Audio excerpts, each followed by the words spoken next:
welcome back everybody to Rockin' Dr. Rocks, and I am going to continue in this video with our kind of series on learning how to use different software programs that are freely available online and for download, and so things that you can do at home. You may have been aware of these products, you may not. So we will go through and introduce some of these things, and it kind of goes along with the previous videos that I've done on the USGS StreamStats site and their INWIS site, and I'll continue on with that. And in the last video, we used StreamStats to download some watershed data for a station on Rapid Creek. And so before we can utilize that in the application that I want to show you about, I need to introduce that application to you, and that is Google Earth. So I don't know how many of you are familiar with Google Earth. And there's a couple of different products, as you can see on the screen here. This is the front page of the Google Earth website, and there are 3 different ways that you can use this product. You can use it right here online, and we're going to look at that today. There's also a mobile app, and then you can download Goggle Earth Pro that you can open up on your desktop, and it's a standalone version. And we'll take a look at that just at the end of today, because that's what we'll be using when we do the analysis. But for today, we're just simply going to look at Google Earth on the web, and so we'll click this button that goes down to Launch Earth, and we launch it, and it's going to open up the program. And it opens up to an image of Earth. There's a menu bar over on the left-hand side, and down in the bottom right is a latitude, longitude, and a height of the camera. So this is centered over 23 degrees north by 112.5 degrees west. And if we grab the Earth and left-click and move the mouse around, we move the globe, and then of course the latitude longitude changes. So we're kind of centered over North America. You can see North America here, tip of South America down here. And if you roll the wheel on your mouse forward, you'll zoom in. And as you zoom in, note again now the camera we went from 36,000 kilometers out to about 10,000, and we get to the United States. And again, this can be moved and centered. There's a lot of different controls. Right now I am pushing down and holding the wheel on the mouse, and so that tilts the whole globe. If I let go of that and just left click, then it just rotates the globe. It doesn't tilt it. So you can tilt into different scenes as you want, and look at things that you want to see at different angles. Okay, so again, I'm just going to work in South Dakota to start with, just to show you. So we keep zooming in, and as we zoom in, the states show up. I'll try to keep it centered here. And again, this is things you can do at your house.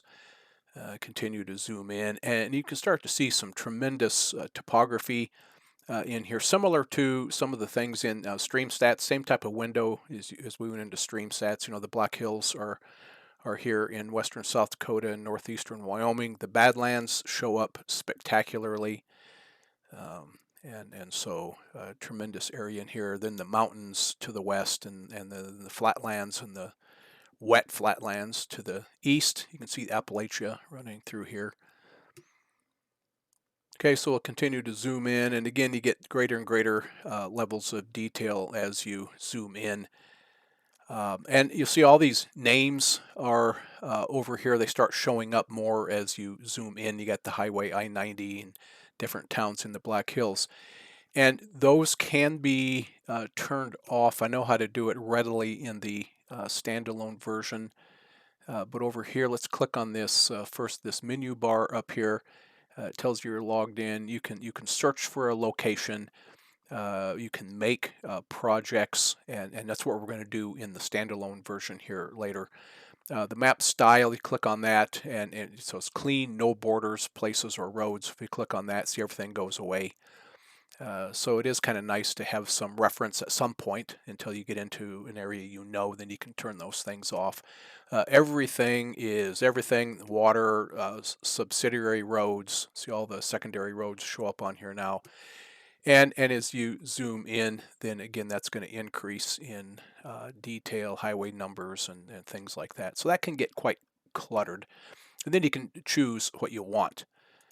So you can select things in here. So I'm going to turn off clouds, borders and labels I want, places, roads, transit I don't need, landmarks I don't need, water I don't need. I guess I can't turn that off. Oh, it's got a subcategories here. Transit lines. I don't know why those turn off. Don't turn off. Oh, it's because there's more under here. Airports. So you got to keep digging down in here to turn these things off if you want them off. Anyway, that's how you do that. And then this shows as you get down further and further detail, it will put various items in 3 dimensions. So that is by default on. I'll just keep that on because we're going to utilize and look at some of those things. So you just click on that to get rid of that again. Again, the search in here, you can do this. You can put in anything up here for a search, and it will take you there if that's in its search. This next button down here is called Voyager. We'll look at that in a minute.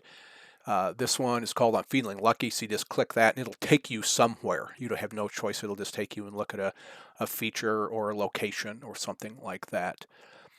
Projects is where you start building individual projects, maybe planning out a trip. I do a lot of my trip planning on this. I do all my field trip planning on this. I will zoom in to the area I want to go, and I will turn on make a line, and I'll trace the highway, and I'll travel around and then come down the other highway and come here and then work my way back to town. And I have a map then at the end that has the route, and you can highlight it with locations that you're going to stop. Like I use this in field trips a lot, and then provide this as a copy to people on the field trip. So it's a very, very handy tool for doing that. And then you can save that under your projects and then utilize it again and again. Okay, map style is another button that just comes back to where we were already looking at up here in the menu. And then there's a ruler, so you can measure distances. And this looks like it's in meters right now. And we will change this to miles because we're in America. And for instance, if I want to go straight line distance from the center of Pactola Dam to right in the center of Rapid City where the creek flows through the Hog Gap, straight line distance, that's 12 and a half miles. And if you double click it, it ends. You can keep going like this and come up with a total trip time, and then you end it and things like that. So hit start new, and then it deletes it. So those are fun things you can do in there. And I also do that on my field trips. After I go through and make my path on the roads, I'll go through and actually get the mileage and whatnot. So it might take a little time, but I know from experience that the people who get these products, when you take them on a field trip, they really like it, and they have a nice packet of information that they can keep with them. Okay, so let's try to look at some real quick 3D. So let's zoom in more on Rapid City, and the more we zoom in, we get more and more detail. And of course, now we're at it's 9,300 meters, so about 10 kilometers. And you can probably change these units as well to something else. That would be over in the settings. Let's look at that real quick, so I know we can change that. Photo settings. So let's go to settings. Turn on fly animation, we'll leave that. Zoom, we'll leave that. Memory cache, size, there it is, millimeters, meters and kilometers, we'll change that to feet and miles. And then degrees, minutes, seconds, I like decimal degrees. And we'll save. Okay, now we're 30,000 feet. And we continue to zoom in. And now we are essentially at 7,000 feet. And look at the detail on this. So if you're familiar with Rapid City, this road going down through the center of the picture, this is Skyline Drive up on top of the ridge. Here's Dinosaur Park. We have had been up there for videos. And let me zoom in a little bit more, and you can see the dinosaurs. There's the Mr. Diplodocus sitting up there on the hill, and there's the Barney-looking T-Rex, and so this is still oriented north-south. You see the compass needle down here in the lower right. The red indicates north, and I can change that aspect. So again, if I hold the left mouse button and hold it down, I can move back and forth and like this, and you just kind of change where your image is. But if you hold the wheel down, then you can rotate your image left and right, and you push the button forward and it tilts, and now you see the 3 dimensions. So this is remarkable footage in here. You can actually see the topographic rise going up to the top of the ridge. You can see the hogback falling down toward West Rapid, and then the Bacon Park area out here. So this is Bacon Park Shopping Center. Safeway, so if you need groceries, that's a good place to go. And et cetera, et cetera. So this is really, really cool stuff. And we're at an elevation of 4,000 feet. Once you go in to a certain distance, it's probably going to pixelate. And yeah, see, now we're losing. Looks like a half of a sick cow or something down here now. So you'll lose stuff as you get in. But for on-the-fly renderings, this is a really remarkable piece of software. I use this all the time in my classes and in labs to do various types of things that you just can't do anymore. We used to do these types of things with stereo imagery, and have 2 aerial photos and then place them side by side and look at them through a stereoscope and do various things on them. You can do all of that here in Google Earth. Okay, so if you go flatter yet, you can kind of look and see topography of the Black Hills. Again, just remarkable rendition. And orient like this. And there's kind of the hogback through Rapid City, West Rapid City off to the west. You can see what's called the Red Valley or the Spearfish Valley. And then we start getting up into the hills here to the west. Harney Peak is over here, and so it gives a real fair rendition. And if we continue to look there straight down, Skyline Drive and the hogback, and then East Rapid, which is where downtown is. So you can see more buildings out there, and we'll just keep rotating around and around. And here's the downtown area here. And then out to the east, and you can see the difference in topography. The east is flat. It is non-glacial. It's kind of rolling hills, but it's a flat country.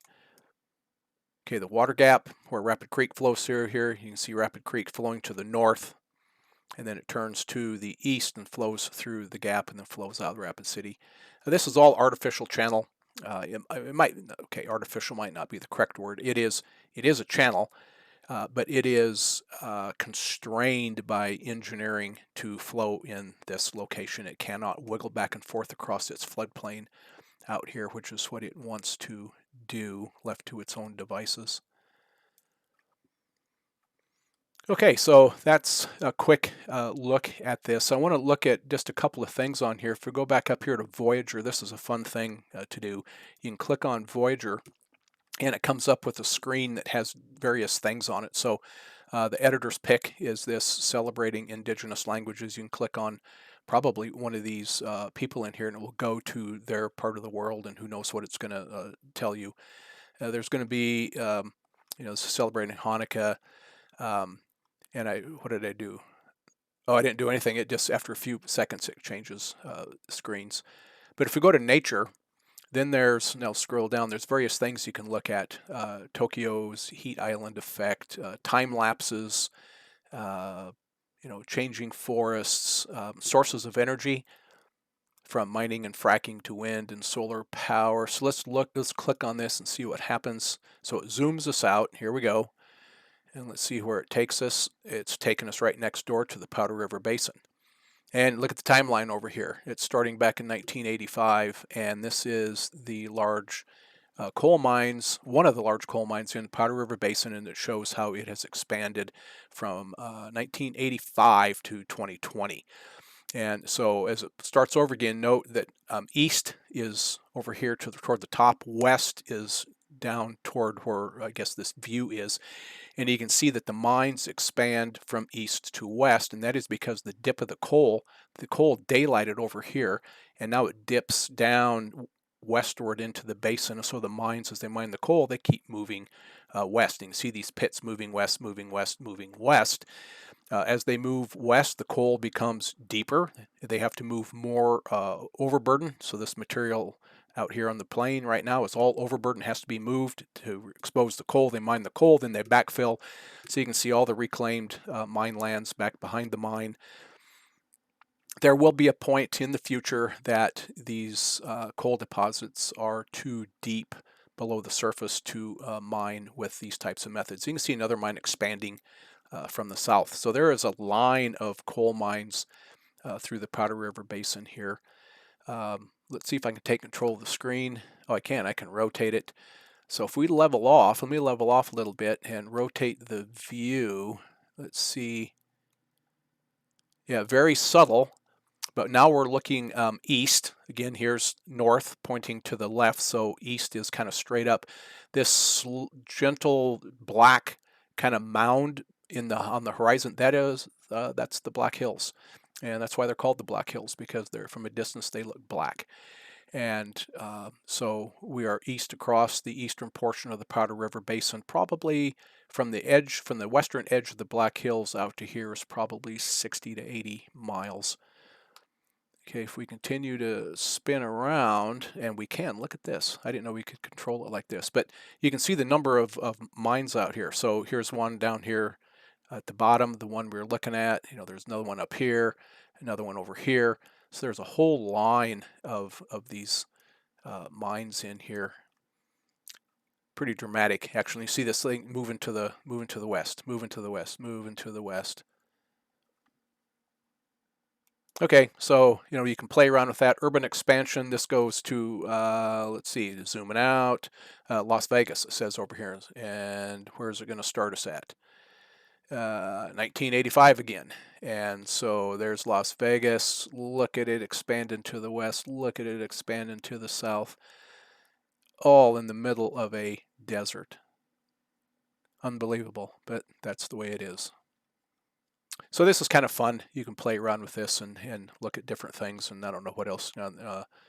Okay, this looks like some glacial stuff and frozen water, wildlife in Africa. How are they going to show you wildlife in Africa? Mars or Earth?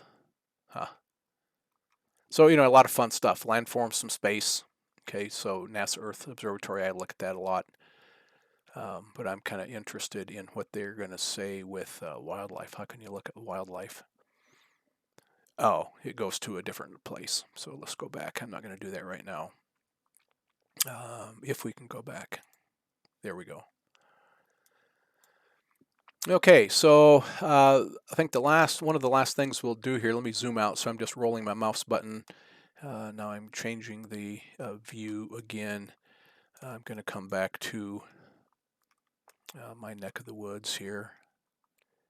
Going to zoom in, and let's go into town.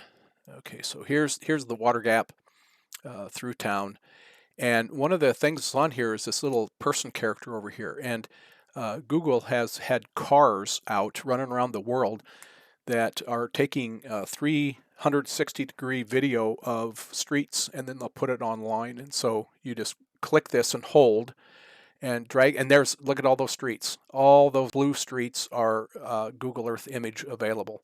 So we just drop it here, and we'll go into Street View. If you haven't seen this, this is quite remarkable. And now you got real-time images. And so you can, again, turn the view. And, oh, this is really new, too, because they are rebuilding this right now. It doesn't have the date on this, but it's 2021, and I can vouch for that being 2021. And you click the arrow, and there you go down the street a little bit. Okay, so it takes a while to click the arrows. You can also push your wheel. Oh, I guess you can't on this version. You got to keep driving down the road like this. But anyway, you get the idea. And you can spin around and look at various things. They even went across here. Unbelievable. They went into this parking lot. Oh, that's exciting.